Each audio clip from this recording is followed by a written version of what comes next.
Matrix से इस question को देखते हैं। 2023 में आया हुआ ये भी क्वेश्चन है। ठीक है, बढ़िया क्वेश्चन है। आइए इस क्वेश्चन का सॉल्यूशन देखेंगे, कैसे इसको सॉल्व किया जाएगा।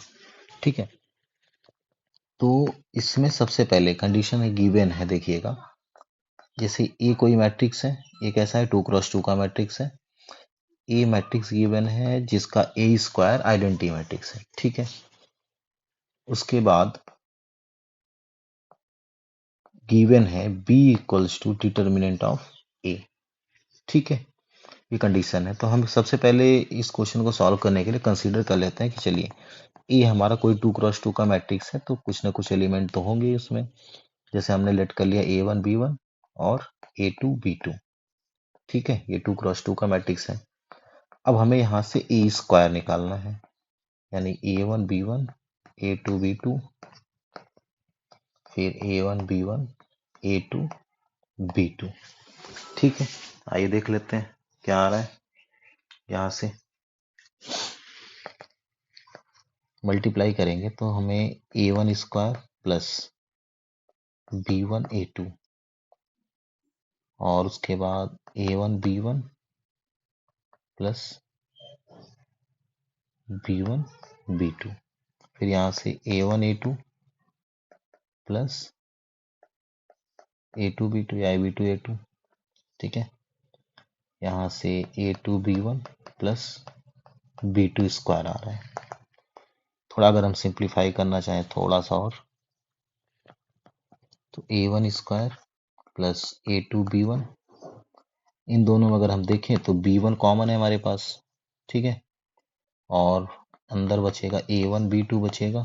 फिर उसके बाद यहाँ की बात करें तो यहाँ पर A2 कॉमन है, तो A1 प्लस B2 बचेगा। और यहाँ से B2 A1 है, सॉरी A2 B1 है प्लस B2 स्क्वायर है। और जैसा कि ये ए स्क्वायर मैट्रिक्स आया है, ए स्क्वायर आइडेंटिटी मैट्रिक्स के इक्वल है, यानी 1 0 0 1। ओके, अगर हम कंपेयर कराएं तो जैसे यहाँ पर B1 A1 plus B2 equal to 0, बिल्कुल ऐसे यहाँ से A2 A1 plus B2 equal to 0। ठीक है, तो यहाँ से हमें B1 0 मिलने के चांसेस हैं और A1 B2 0 मिलने के चांसेस हैं। यहाँ से A2 0 है और कितना है A1 प्लस B2। ठीक है, अगर हम यहाँ से ये सभी वैल्यूज को देखें, A1 प्लस B2 अगर ये 0 के इक्वल है, यहाँ पर B1 0 इक्वल है और A2 0 के इक्वल है और A1 प्लस B2 0 के इक्वल है, तो यहाँ से इस मैट्रिक्स के अकॉर्डिंग अगर हम देखेंगे तो सम ऑफ डायगोनल्स क्या मिलेगा हमको, 0 मिल जाएगा। ठीक है, आप इसमें रख के चेक करके देख सकते हैं। ठीक है, आइए थोड़ा सा और आगे बढ़ते हैं। अगर सम ऑफ डायगोनल्स 0 की इक्वल है, तो इन्होंने पहले ही बोल रखा है कि स्मॉल ए जो है क्या है, with the sum of the all diagonals है। ठीक है, तो ए इक्वल्स टू हमको कितना मिल जाएगा, यहाँ से 0 मिल जाएगा, सिंपल सी बात है। और बी इक्वल्स टू गिवन है, ऑलरेडी गिवन है, कितना है B equals to determinant of A, right. अगर हम यहाँ से बी स्क्वायर लिखना चाहें तो ये डिटर्मिनेंट ऑफ ए का होल स्क्वायर, यानी ये ए स्क्वायर ऐसा हो जाएगा। तो ये भी आइडेंटिटी मैट्रिक्स होगा ना, देखो ए स्क्वायर यहाँ से कितना हो जाएगा, आइडेंटिटी मैट्रिक्स।